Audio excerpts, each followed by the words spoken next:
Olá, sejam bem-vindos, muito prazer.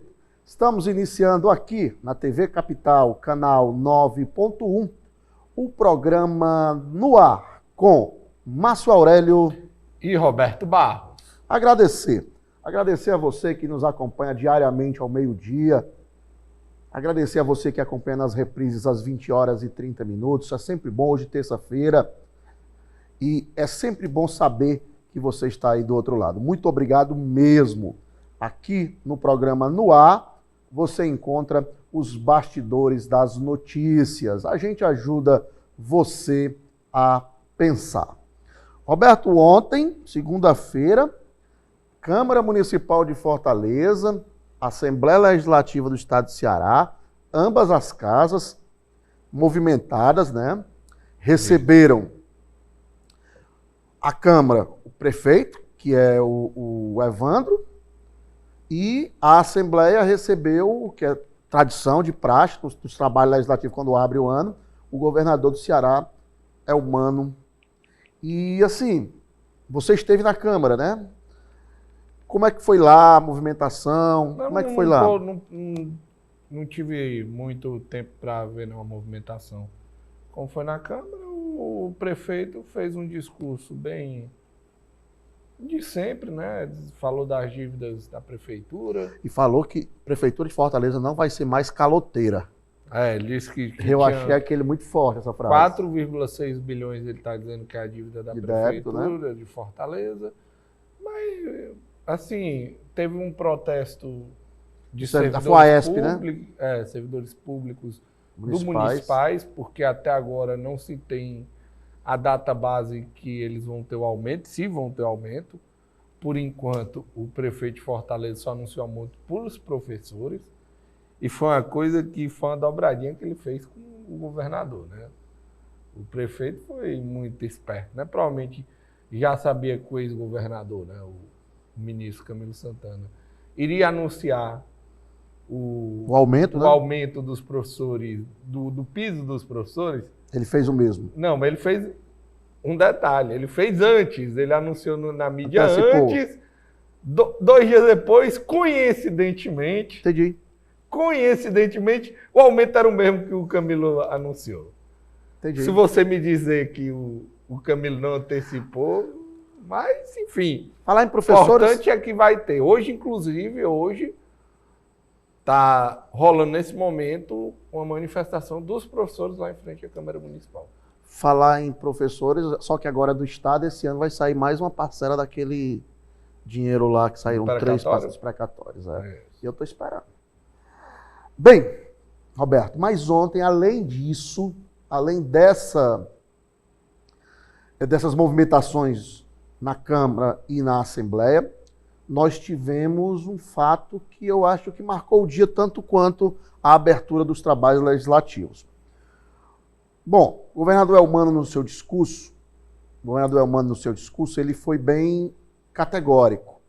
Disse que não estava satisfeito com os índices da violência. Ele disse que não aumentou, mas também não baixou nada significativamente.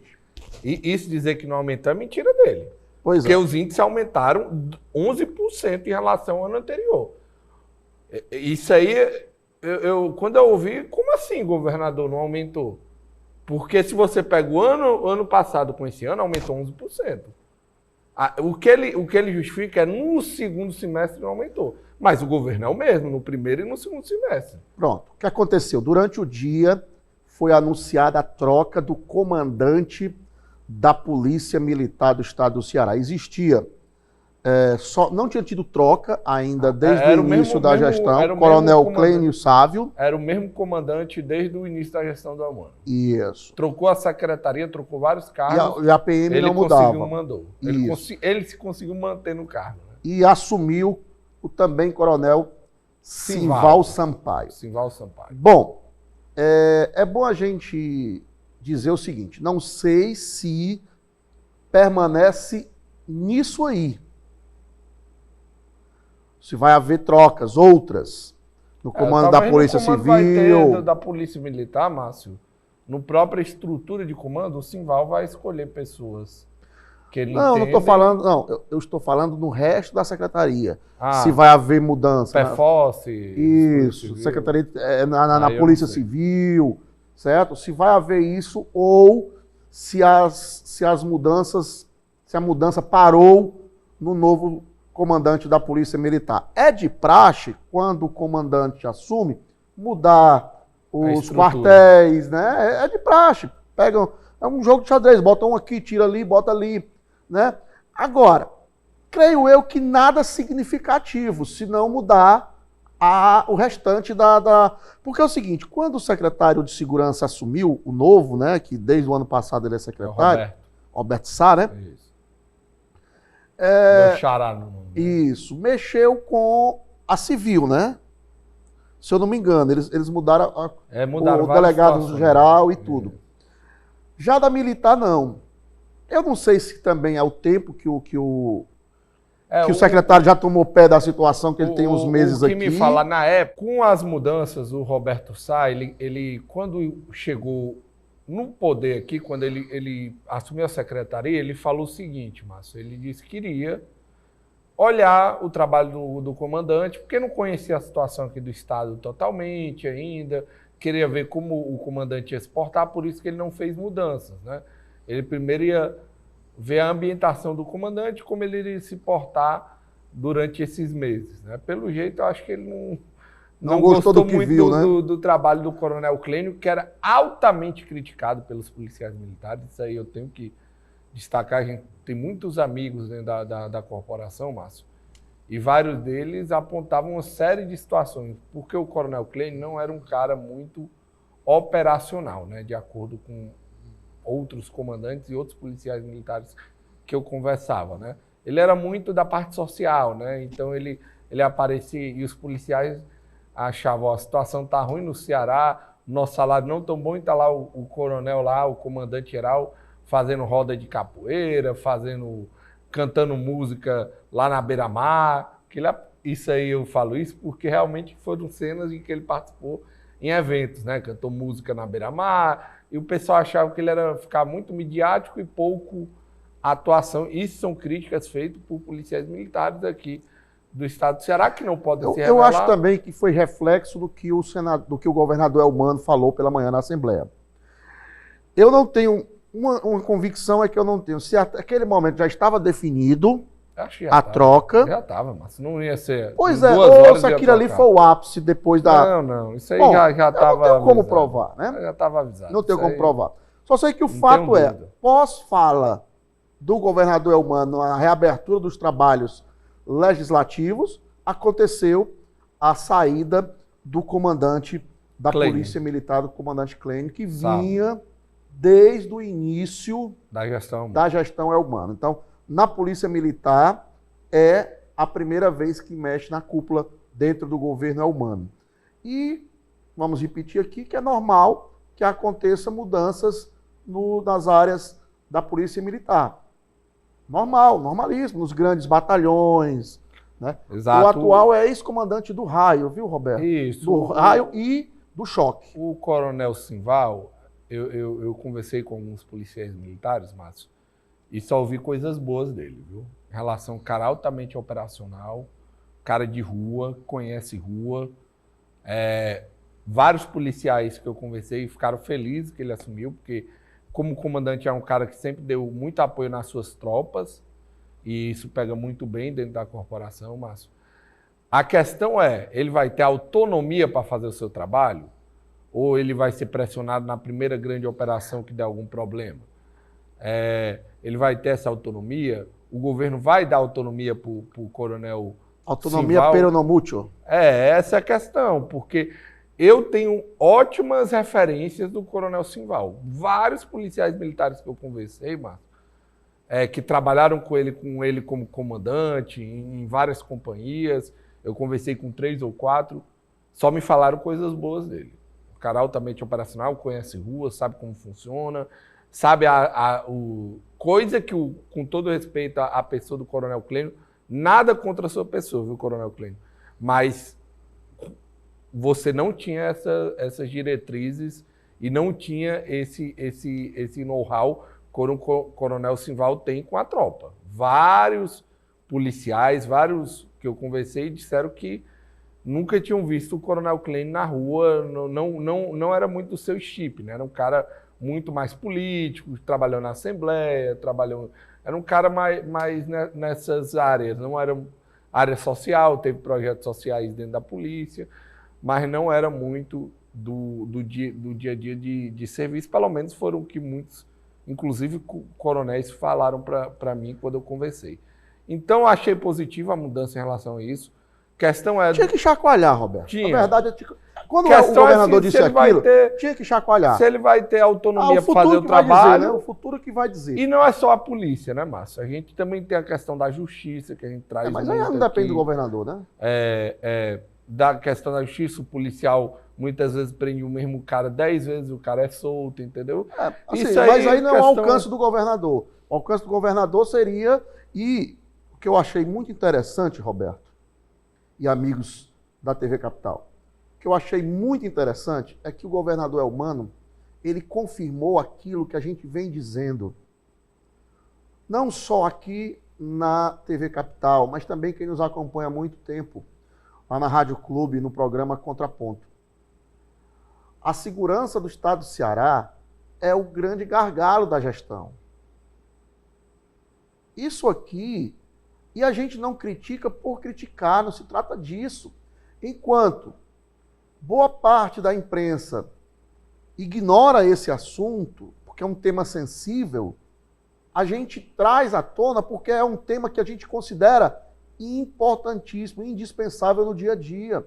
E a gente quer chamar a atenção, sempre quis chamar a atenção dos que têm a caneta sobre esse tema. E o espaço que a gente tem é esse. Então, através dele, a gente sempre disse, olha, está errado. No momento em que um policial é expulso de uma casa, está errado. Por quê? Porque ali é o Estado que está sendo expulso. Nós vivemos, entre aspas, numa guerra urbana, onde, de um lado, estão as autoridades constituídas e do outro, o poder paralelo. Então, no momento em que a gente deixar de acreditar, Roberto, nas autoridades constituídas, nós perdemos a guerra, a gente tem que sempre acreditar. E é por isso que o governador que entrar no estado de Ceará, seja ele quem for, seja mais o Elmano 4 anos, seja outros, enfim, ele, sem qualquer um que seja, tem que olhar com atenção e muita atenção para a área da segurança pública. Porque nós somos um estado com 10 milhões de pessoas, Roberto. Maior do que muitos países. A nossa população. Sim, sim. Entendeu? Nós vivemos hoje aqui na terceira maior cidade do país. Em termos populacionais, que é Fortaleza. Então, independente do governador que seja, essa mazela tem que ser consertada. Ou pelo menos amenizada. É o Brasil todo que... É o Brasil todo isso não é verdade. Cara, de certa forma, sim. Uns maiores, outros menores. Mas não existe aqui uma ilha da prosperidade sem violência. Uns maiores, outros menores. Uns maqueiam melhor, outros maqueiam pior. Entendeu? Mas que a segurança pública tem que ser um tema recorrente em qualquer governo.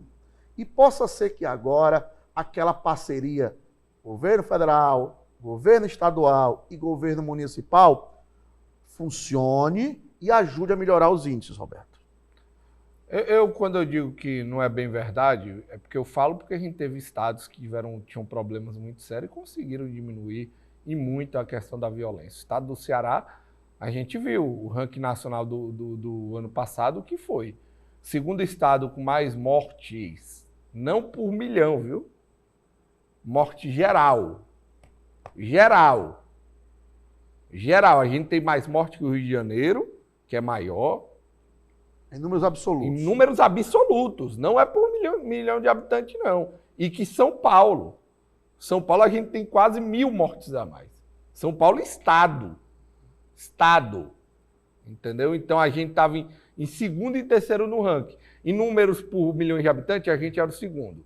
Em números por gerais, era o terceiro, porque a Bahia ficava em primeiro em relação a isso. Os 3 estados do Nordeste dominam, né?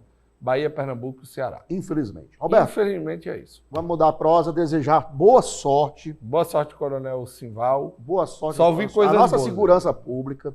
Boa sorte para nós, porque o trabalho dele reflete no nosso dia a dia, pessoal. Não se iluda. Verdade. Bom, vamos mudar a prosa. A gente vai tratar de um tema, Márcio, que a gente começou a falar um pouquinho ontem, né, Márcio, em relação à questão da oposição. E isso tem fato novo, Roberto. Tem fato novo. A gente começou a falar ontem um pouco dessa questão da oposição se reunindo, né, que você dizia que não tinham, e eu concordo também, não tinha um discurso único ainda da oposição. Mas os deputados estaduais, no número de 10, isso, estarão reunidos para um almoço organizado pelo deputado do União Brasil, Felipe Mota, sobrinho do ex-governador Gonzaga Mota. Dos 10 deputados que deverão estar presentes nesse almoço, 4 são do PDT, ou seja, a bancada do PDT que resta. Posso falar até os nomes? Vamos falar. A bancada do PDT que resta, porque os demais, sexta-feira, estão indo para o PSB. Isso. Quais são os 4 do PDT, Roberto? Deputado Antônio Henrique, deputado Queiroz Filho, deputado Cláudio Pinho e o deputado Lucinildo. São os 3 ligados aí, os 3 primeiros que você falou, ligados à Prefeitura de Fortaleza, ao Roberto, ao Sarto, certo? E o Lucinildo, porque foi aquela briga paroquiana lá em Maracanaú e ele caiu no colo do PDT quando ele se afastou do Mobiliza, né? Ele conseguiu na justiça se desfiliar porque ele não foi eleito pelo PDT. Ele foi eleito pelo Mobiliza. Que é o antigo PMN. Isso. Certo? O União Brasil são esperados 3 deputados. O anfitrião, Felipe Mota. Isso. O deputado Sargento Reginaldo. Exato. E o Heitor Ferrer, que é novo deputado. O Heitor tem vários mandatos, mas estava na suplência e agora com a eleição do Oscar Rodrigues lá em Sobral, assume o mandato. E do PL, dos 4, 3 são esperados na reunião. O deputado Carmelo Neto, né? Isso. O deputado, o pai do André, né? Que também é esperado, o pastor Alcides, que é o pai do André Fernandes, pastor Alcides Fernandes. E também esperado também a doutora Silvana, né? São os 3, porque a outra deputada, ela foi eleita pelo PL, que é a mulher do Acilon, né? Está com o pé fora do partido. Mas sempre, na verdade, desde o começo da gestão, é base do governo do Estado. Isso, né? Exatamente. Então, essa é a oposição na Assembleia. Eles controlam 2 prefeituras aqui no Estado, diretamente, né? Enfim. Isso. Então, o que é que acontece, meus amigos? A reunião da oposição, ela vem só confirmar aquilo que a gente estava falando, Roberto. Faltava um alinhamento, né? Isso, porque se caminhasse do jeito que está caminhando, o Elmano iria ganhar para o WO. Entendeu? O Elmano iria ganhar para o WO. Aí o que se fala? Que essa reunião é para lançar um dos candidatos ao Senado, que seria o pastor Alcides. Exatamente. Isso aí pelo já está. Isso você lembra que eu já antecipei há vários anos. Mas eu quero que você entenda uma coisa. Era uma decisão do PL. Não era um discurso da oposição. Mas eu já tinha visto... Pode passar a ser agora o discurso da oposição. Eu já tinha visto o Felipe Mota falar, viu, Márcio? Quando eu vi numa entrevista o Felipe Mota falar em um podcast desse, uma entrevista que ele deu aí, que quando reunisse a oposição, ele já dizia que o nome ia ser indicado pelo PL, o nome do Senado, e o nome era o Alcides. Certo. Então, por quê? Porque ele já falou publicamente, mas eu antecipadamente, e há vários meses eu já estou falando, desde que o André perdeu a eleição para prefeito, e mesmo que se ganhasse, ele ia ter ainda mais força, né, e iria indicar algum nome, eu sempre falava, o André quer indicar o pai dele para ser candidato a Senado lá em 2026, entendendo que ele é uma das forças políticas. O André que é bom dizer que deu uma mergulhada nas redes sociais. Ontem apareceu. Apareceu ontem, foi coincidentemente, eu não vi. Apareceu. Então o que acontece? A oposição e o governo... Porque retornou os trabalhos lá na Câmara. Lá em Brasília. Voltou a trabalhar. E o governo do Estado, quem está no governo não tem interesse em antecipar a disputa. Certo? Quem está no governo não tem interesse em antecipar a disputa. Portanto, a disputa para os nomes, quem é que vai ser o vice ou a vice? Vai ser a Jade? Se fala que a Jade vai para deputada federal. Né? Enfim, muita especulação. E aquilo que você falava, só para pontuar, Márcio, da Jade em relação ao início, está ficando cada vez mais claro, né? Porque quando, na entrevista que ela deu, quando perguntado se o Eunício era candidato a Senado, ela falou, não podemos antecipar ainda. Em outrora ela disse, é meu candidato. Mas agora ela chegou e falou... Ela teria dito em outrora, ele é meu candidato. Ela não falou isso, ela falou o seguinte na entrevista, vamos ainda ter que conversar com a base do governador Elmano, isso não está definido, tem que conversar com o ministro Camilo, enfim, ela botou para baixo e fica mais claro cada vez, viu, Márcio, que ela realmente deve ser candidata a deputada e se fala que... Não necessariamente no MDB, é bom a gente frisar. Não, em outro partido, eu acho que ela não vai sair do MDB. Ela não vai ser candidata pelo MDB, vai ser por outro partido ali da base. E em relação a vices, fala inclusive que o Cid quer indicar o irmão dele, né, para ser vice. Ou a irmã. Ou a irmã. Ou a irmã. Dois. Olha, Roberto, agora é muita especulação. O senador Cid, as vagas que estão em jogo são a do senador Cid e a do senador Girão. O senador Girão já diz a todo canto que não é candidato à reeleição. E agora, o senador Cid também diz que pode não ir para a reeleição. O que acontece? Ficariam a peso de hoje, fevereiro, duas vagas 2024. 2025, perdão. Duas vagas novas. A base, a priori, tem 3 nomes lançados. Já não daria, teria que ter um acordo ali. Guimarães, Chiquinho Feitosa e senador Eunício Oliveira. Deputada hoje. Né? Deputada Eunício e senador. E o que a gente pode esperar também é que surja um outro nome da base. O Júnior Mano estava botando, mas agora com essa investigação ele acabou aliado, mas ali ele está aliado do Cid. Não seria surpresa. O Cid defendeu ele, inclusive deu uma entrevista, exatamente, deu uma entrevista e disse que não tem prova nenhuma contra o deputado federal Júnior Mano, que hoje é o único deputado do PSB, porque sexta-feira o PSB recebe mais deputados estaduais, vai ser a maior bancada do estado, tanto na Assembleia como em Brasília. A maior bancada parte a ser do PSB. E o Cid disse que de repente pode até ser candidato a deputado federal, porque a meta dele é aumentar a bancada do PSB. A filiação vai ser sexta-feira, estarão presentes com presenças confirmadas. O governador Elmano vai prestigiar. O vice-presidente Geraldo Alckmin, que também não sabe se vai ser ainda vice na próxima disputa com o Lula. O presidente nacional do PSB, o Carlos Siqueira. Isso vão ser as figuras presentes nesse evento. E talvez, se duvidar, o prefeito do Recife, que também... Pode ser que ele venha. O Eduardo Campos, que também... João Campos, que é o filho do Eduardo Campos, que também está como figura central dentro do PSB, né? É um dos nomes centrais dentro do PSB. Então, Roberto, o que é que eu tenho ali a dizer? E aos amigos que nos acompanham, amigos e amigas, muita coisa ainda vai rolar. E a oposição está fazendo a parte dela. E lembramos que ainda não participa dessa reunião nem o Wagner, nem o Roberto Cláudio, nem o André. São as 3 figuras mais... hoje proeminentes da oposição. O André saiu muito fortalecido da disputa para prefeito, o Wagner ainda tem um recall muito forte, e é presidente de um grande partido, e o Roberto Cláudio é um grande recall na capital. Mas faz sentido porque eles deixaram bem claro que é a reunião dos deputados estaduais. Não, eu não estou dizendo que é por atrito, não, longe disso. Eu acho que é aquela história que eu falei aqui. Se a oposição continuar do jeito que está, vai ser WO.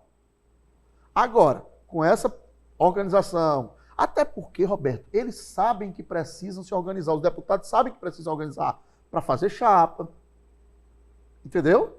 E outra coisa, eles sabem também que se lançarem um nome só por lançar, por exemplo, o PSDB lançou um nome muito desconhecido, que foi o do general lá, né? O que hoje está no Novo, né? Hoje ele está no Novo. Exatamente, Teófilo. A bancada do PSDB foi minguada. Entendeu? Então, quando um candidato a governador é bom, puxa os deputados. Isso é fato. Isso é fato. Então, a gente tem que aguardar o que é que vai acontecer. Tem que aguardar o que é que vai acontecer. Robertão, estamos caminhando para o final do programa. Nós tínhamos separado um tema aqui que a gente pode deixar para amanhã. Exatamente, podemos deixar para amanhã, que é o início do governo Bush, né? Trump. Bush é o novo. Bush é o novo. Governo Trump, os primeiros dias do governo Trump, ele está fazendo aquilo que ele prometeu para o eleitorado dele e o que ele prometeu para o eleitorado dele está causando reboliço nos outros países, né? Então, é o Trump sendo o Trump. Nós não podemos... O eleitor dele, com certeza, está satisfeito com as medidas que ele está tomando. A China já aumentou o imposto porque o Bush aumentou, o Trump aumentou, os outros dois países, só quer dizer, Bush, os outros dois países, México e Canadá, ainda não, pelo contrário, foi um acordo. Exato. Né? Tem 30 dias aí para frente.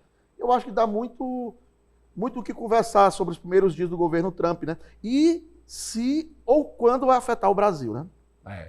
A gente vai conversar sobre isso para frente, mas é questão de tempo, de acordo, inclusive, com o ex-presidente do Banco Mundial, falou que é questão de tempo até vir agora tem que saber o motivo, né? Porque cada coisa a gente vai trazer, amanhã a gente traz... Você sabia? E eu não sabia, mas a balança comercial americana, Brasil e Estados Unidos, é pró-americana. É porque os Estados Unidos para o Brasil... O Brasil compra muito mais do que vende. É o segundo mais que importa e o segundo mais que exporta os Estados Unidos, né? Para os Estados Unidos, o Brasil é o 18º. Pois é, para eles representa pouca coisa, né? Para nós é que é maior. Mas a balança é pró-Estados Unidos. Roberto, fim de papo. Queria agradecer, Márcio, todos os que nos acompanham aqui no programa No Ar, com Márcio Aurélio e Roberto Barros. E voltamos amanhã com mais um programa. Agradecer a todos, um abraço e até amanhã.